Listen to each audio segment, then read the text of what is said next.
confess that I suffer from white coat syndrome. Now, that's the name that comes from the white coat that doctors sometimes wear. Basically, it means that the patient's blood pressure is usually higher when taken in the doctor's office. A white coat syndrome is not necessarily an indication of a problem unless it's an indication of greater, more continuous stress in the patient's life. But I can go to the blood bank and give blood somewhere I know there's a needle involved. My blood pressure is perfectly normal. But at the doctor's office, it's always slightly elevated. Now, over the years, my mind has meandered about this, and I've concluded that it's because I don't particularly like going to doctors. You never know what they might tell you. There's an uncertainty about it, which I think triggers anxiety and a certain amount of fear in me.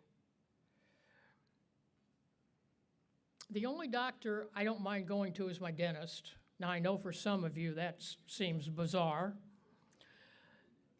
but he and the people that work in his office are friendly and very funny.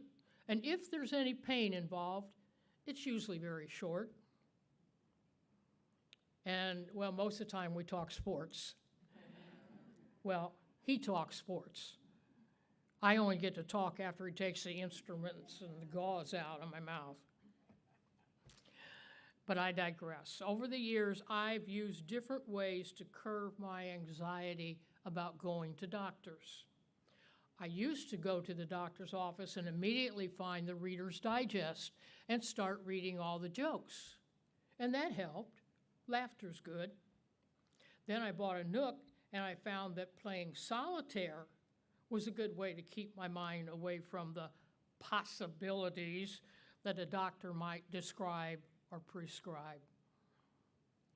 Then one day in my meanderings, I thought, if thoughts in mind produce after their kind, why don't I visualize the cards that I need to show up in my game of solitaire? Now, I can imagine this is not a new thought to some of you who are card players. So, before I turn the card over, I now visualize the cards I need to fill each space on the board. And I've kept track of my percentage since then, and I've improved.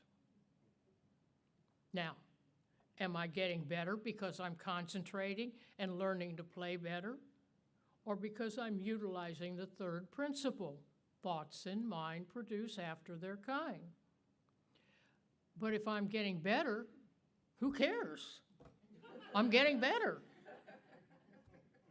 Now, also, my white coat syndrome is not as significant if I play solitaire in the doctor's waiting room. Does concentrating on playing solitaire instead of thinking about what a doctor might say reduce anxiety? Well, according to my, what should I say? My,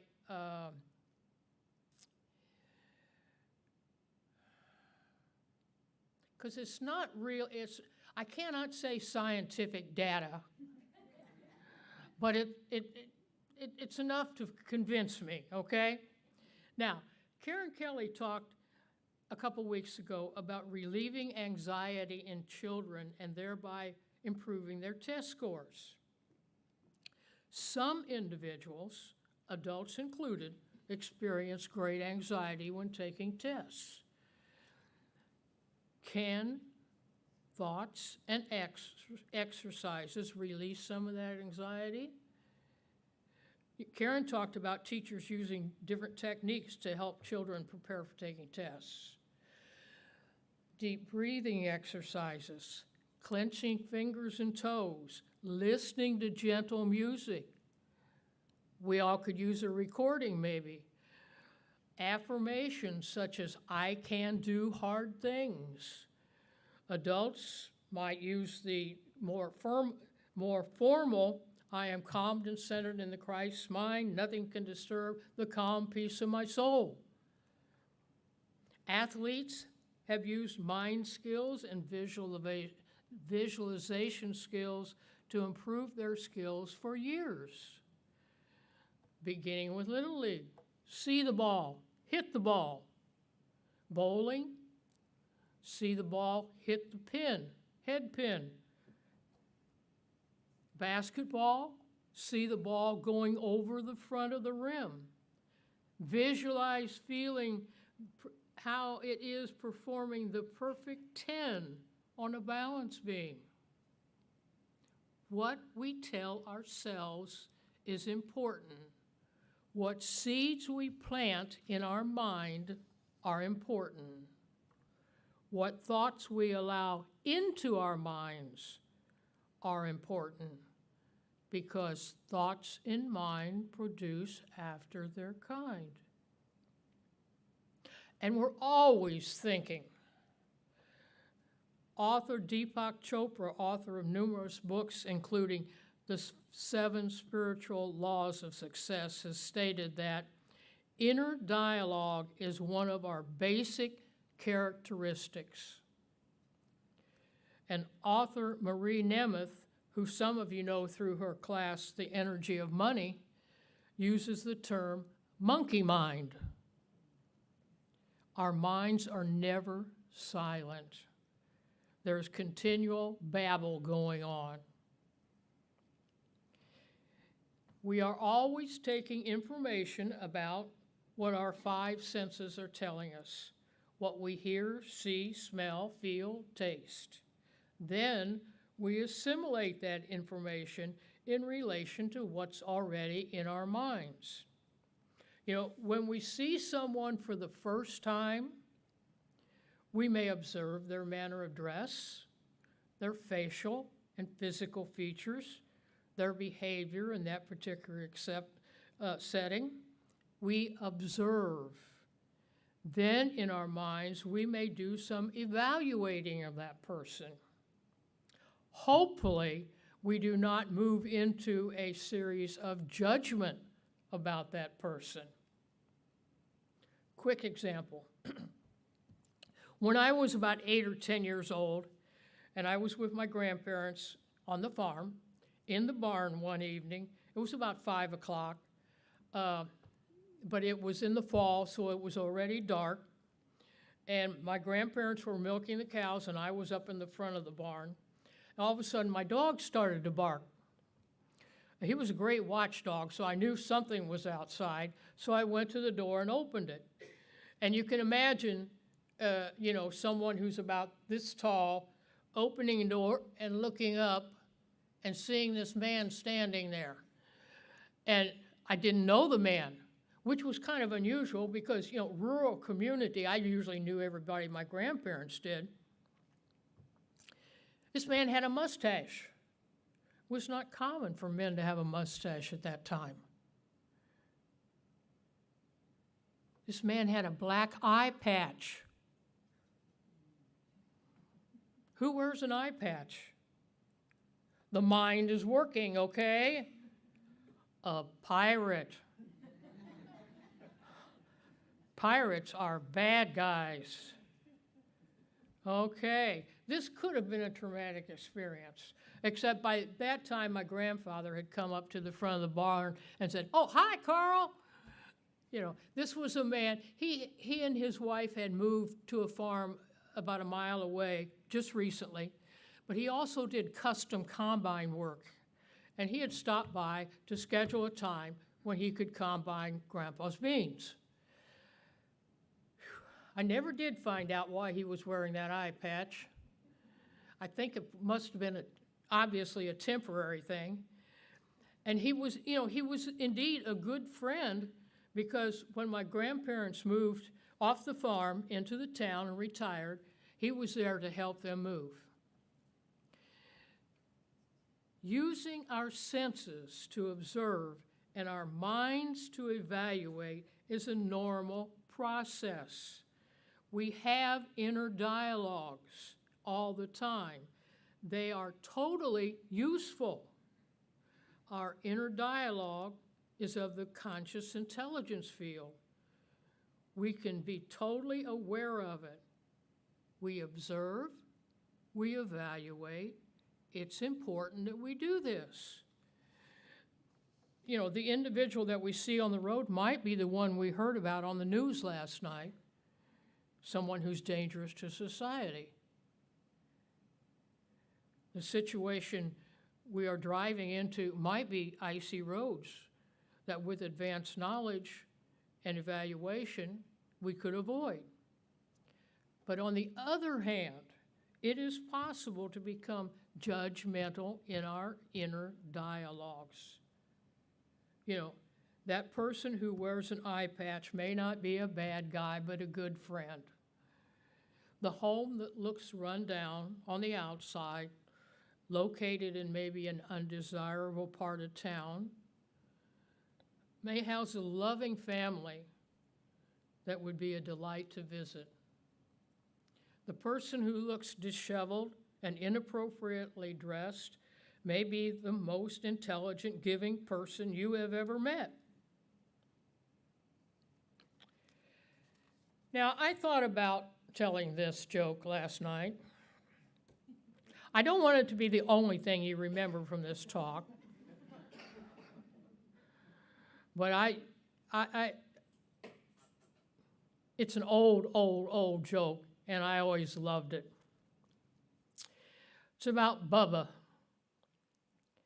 Bubba was from Texas, and he wanted a loan. So he walked into the bank in New York and asked for the senior loan officer.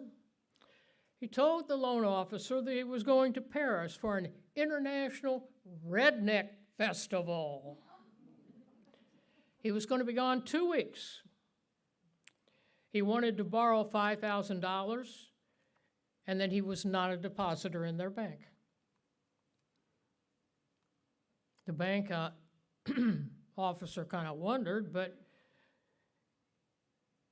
he told him the information that he needed to know and the security for the loan, and the redneck handed over his keys to his new Ferrari, which was parked on the street in front of the bank as collateral.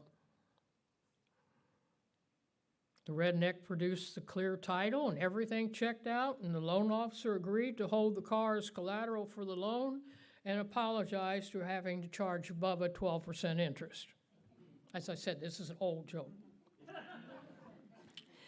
Well, later the bank president and officers enjoyed a good laugh about the stupid redneck using a $250,000 Ferrari as collateral for a $5,000 loan.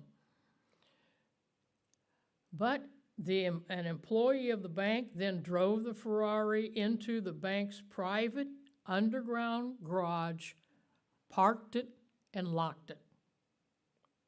2 weeks later, the redneck returned as promised, paid the $5,000 and the interest, $23.07.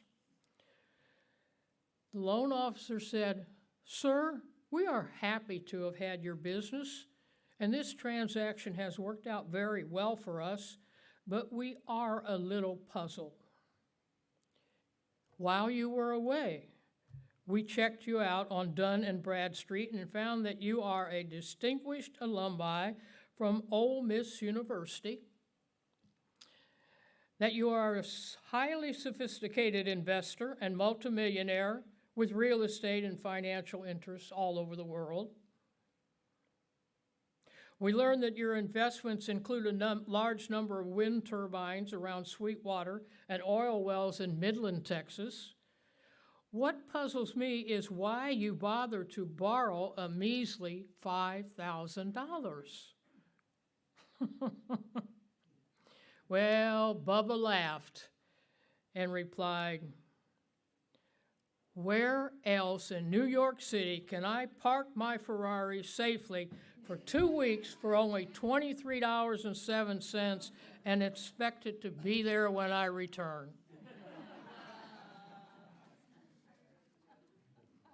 Don't judge. But it is so easy. And while our inner dialogue is often about others, it can also be about our situation. It's often about us. We continually observe, evaluate, and judge about ourselves, about our dress. Oh, these slacks, I know I'm fat when I wear them. Our work, I'm not really good at this. Our thoughts, I'm tired. Our actions about something we did, oh, that was stupid. The vehicle we drive, my car's a cheap junk. Our house, this place is a dump. You name it, we do this judging. I've sometimes suggested to students in a class that I taught that they set a timer for perhaps an hour, and when the timer goes off, they record whether they were thinking something positive or something negative. They reset the timer for another hour, and again, when the timer goes off, were they thinking something positive or negative? And at the end of the day, what's the total? Are there more positives than negatives? Hopefully so. We do the same thing in relation to ourselves that we can do with other people and our environment. We observe, fine. We evaluate, fine. But we must be cautious about that step of being judgmental. Now, we as good Unity students know about the formative power of thought. Thoughts in mind produce after their kind. Charles Fillmore stated in his book, Revealing Word, that we create a thought atmosphere, which is the surrounding mental climate in accordance with the character of our thinking. Thoughts of negation build an antagonistic and discordant atmosphere. Thoughts of love and prosperity, of health and faith, create a harmonious mental atmosphere. A harmonious mental atmosphere. So, what are we doing with our inner dialogue and our monkey mind? Our inner dialogue and spiritual work done on the conscious level of mind is important. We hold the keys of two states of consciousness, heaven and hell. We have the keys to the kingdom of heaven. We want to pay attention to what we're thinking. Observe, evaluate, but don't judge. Don't judge where you don't want to go, because thoughts in mind produce after their kind. If that's the rule, let's play by it. You know, if the rule in baseball is you run to first base first, why would you run to third?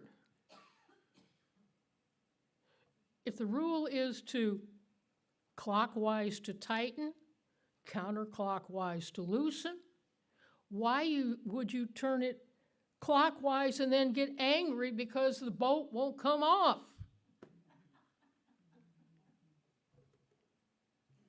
If the principle is thoughts held in mind produce after their kind, why would we not utilize that by having pleasant, productive thoughts?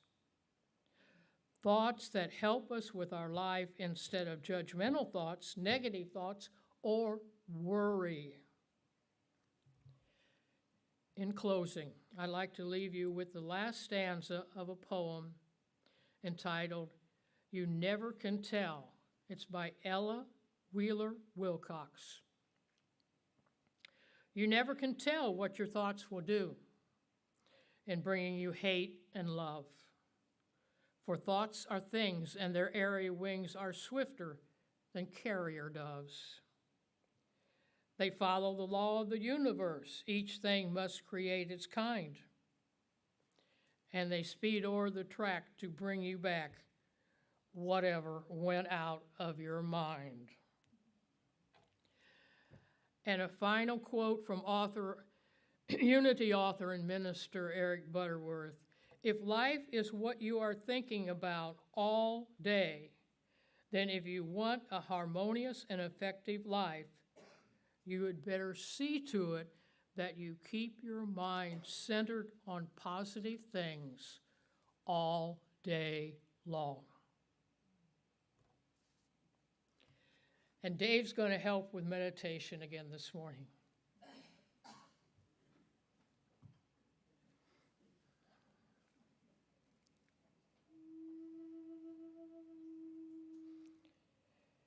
So if you'll just sit back and breathe deeply and relax. Just listen to the music and relax.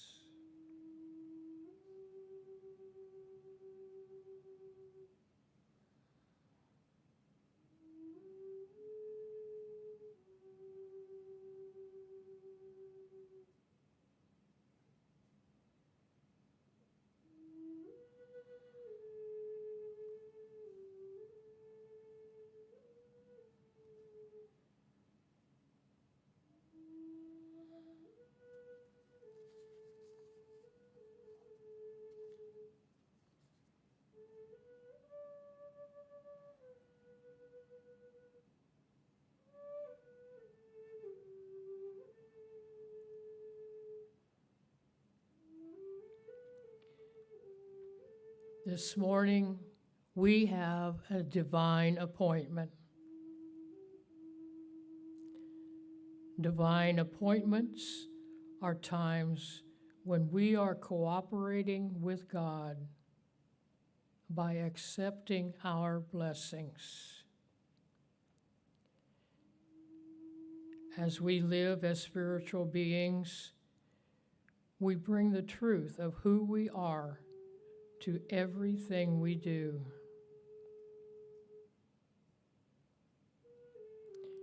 And as we live as spiritual beings, we embrace the sacredness of ourselves and others.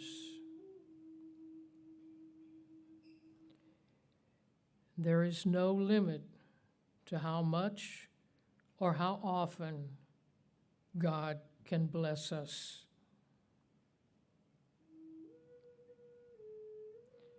As we remain open to God's good, we meet and accept the divine appointments that are always awaiting us.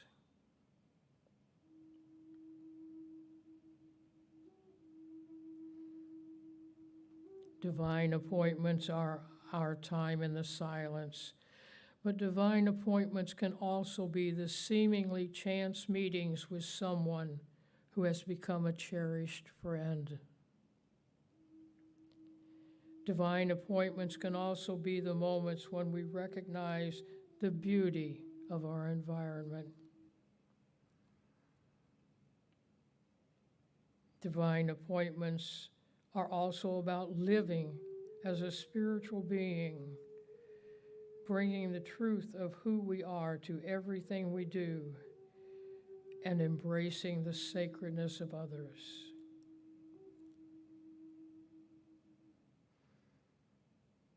Divine appointments are about recognizing our oneness with all living things, and claiming the peace that this brings, and enjoying each other every moment.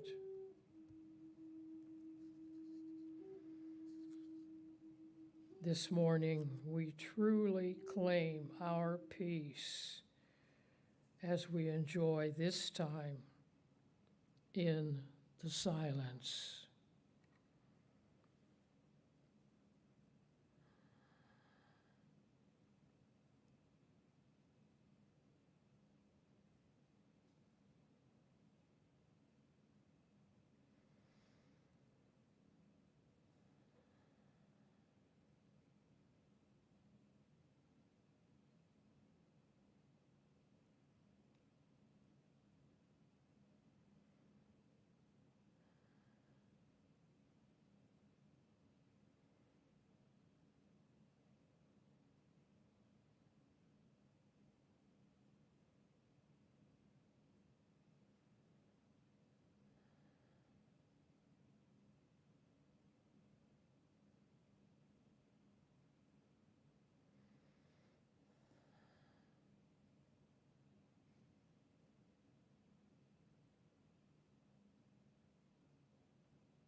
within our lives, God's love is flowing. God's peace is flowing. The joy of living a spiritual life is ours. We claim it. We claim it now. We are comforted during this earthly experience by knowing that we are spiritual beings, always loved, ever guided, eternally blessed with God's allness. We strive to always align ourselves with this truth. We know that our positive thoughts, which we hold in our mind, result in positive outcomes in our life. And as we do this, we can indeed make a difference in our life and in the lives of others. And for these knowings, for our many blessings, we give thanks, for we are richly blessed. Amen and amen.